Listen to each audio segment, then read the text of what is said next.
Let's hear it for this next athlete. Heading on to the bike course is Glenn Herman. It's hard to say who's more excited about the Challenge Triathlon, the families cheering from the sidelines or the athletes themselves. Competitors come from all over for Challenge Penticton. Wow, what a good bunch, We're right? from Calgary and Medicine Hat. Yeah. These girls have their dad racing. Yeah. The volunteers play an important role in making the day fun and safe for all. Legs need some color on the legs. Okay, you're good to go. Thank you. Greg and Cheryl Gilson are triathletes themselves and really appreciate the race supporters. I cherish the volunteers more than anything else. I really love everything they do for them. Yeah, we like it that in turn we always say thank you to them because without them, there's no race. Don't be afraid to wave your hands and be really vocal. There's going to be lots of noise. Stephanie and family came here from Edmonton to cheer on a friend. How's he doing? He's doing awesome. He's doing wonderful. The water was fantastic for him this morning, and it's his first iron distance race, and he's looking really good so far.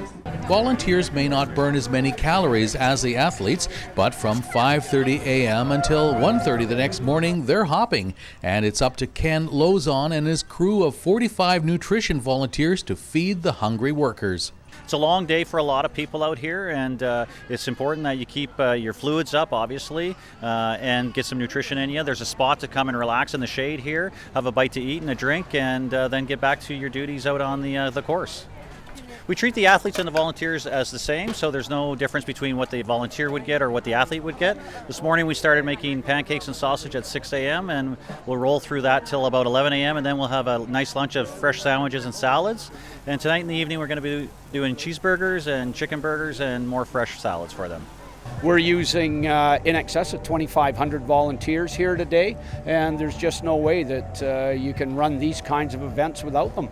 Patrick McMorris came up from Burnaby to volunteer sorting gear bags. Then he signed up to help at the finish line. Yeah, I've signed up for a second shift in the catching chute. So at the end, when people cross the finish line, sometimes they're in pretty rough shape and they need a little bit of help to find their food or find their people and get their photographs, maybe take them to the medical tent, depending on how they're doing. Just make sure they're all right. Oh, it's wonderful. You know, there are people from all over Western Canada here to volunteer and to compete. So bringing them into town, this event brings them into town. They're here enjoying what South Okanagan has to offer. They're taking in the wineries. Some of them are cycling themselves, even if they're not in the race. It's just wonderful to see this vibrancy in the city of Penticton on this weekend. We've been triathletes for over 27 years. Yep. My wife has done 1 Ironman. I've done 4 Ironman races. And as an athlete, it's always good to get back to the sport that we love so much. And we like to come out and volunteer whenever we're not racing. At the Valley First Challenge, Penticton, Canada, I'm Wayne McDougall.